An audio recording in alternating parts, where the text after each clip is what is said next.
దేశ ఆర్థిక వ్యవస్థను బలోపేతం చేసే రహదారులు, ఈ రహదారులపై తరచుగా జరిగే ప్రమాదాలు ఆర్థిక వ్యవస్థకు భారీ నష్టాన్ని కలిగిస్తాయి. ట్రక్కులు ఇంకా వాణిజ్య వాహనాలకు జరిగే రోడ్డు ప్రమాదాలు ఈ రోజు మన ఆర్థిక వ్యవస్థను ఎలా ప్రభావితం చేస్తున్నాయో ఈ స్పెషల్ రిపోర్ట్లో చూద్దాం. నేడు భారతదేశం ప్రపంచంలోనే రెండవ అతిపెద్ద రోడ్ నెట్వర్క్ కలిగిన దేశంగా అవతరించింది. చైనాను వెనక్కి నెట్టి భారత్ ఈ స్థానాన్ని సాధించింది. భారతీయ రహదారులు మరియు ఎక్స్ప్రెస్ వేలు నేడు వేగంగా నిర్మించబడుతున్నాయి. ఆర్థిక వ్యవస్థ ఊపందుకోవడానికి బలమైన పునాది ఏర్పడుతోంది.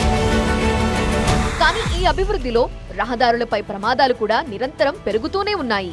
రోడ్డు రవాణా మరియు రహదారుల మంత్రిత్వ శాఖ ప్రకారం భారతదేశంలో ప్రతిరోజు 1200 కంటే ఎక్కువ రోడ్డు ప్రమాదాలు జరుగుతున్నాయి మరియు ప్రతి సంవత్సరం 80,000 మందికి పైగా ప్రజలు ప్రాణాలు కోల్పోతున్నారు.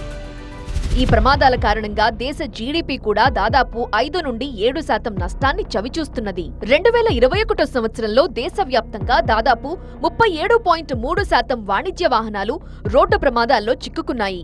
దేశంలో వేగంగా పెరుగుతున్న ఈ రోడ్డు ప్రమాదాలకు చాలా కారణాలు ఉండవచ్చు. కానీ ఇక్కడ గమనించాల్సిన విషయం ఏమిటంటే మనందరి భాగస్వామ్యంతో ఈ పెరుగుతున్న ప్రమాదాలను తగ్గించవచ్చు. एक्सीडेंट होता है तो उसमें ज़्यादातर ड्राइवर मारे जाते हैं. हमें ट्रेनिंग सही करके दी जाए तो हमारे जैसे एक्सीडेंट वगैरह में जैसे साधन हो सकता है ट्रेंड होंगे तो हमें ज़्यादा फोकस रहेगा, लंबे सफ़र तक हम चल सकेंगे. నేడు దేశంలో జరుగుతున్న రోడ్డు ప్రమాదాలను తగ్గించడమే కాకుండా ప్రాణ ఆస్తి నష్టాలను తగ్గించడంలో విజయం సాధించాలంటే ఆధునిక సాంకేతికత మరియు సరైన నైపుణ్యాల ద్వారా దేశంలోని డ్రైవర్లను ప్రభావితం చేయాల్సిన అవసరం ఉంది.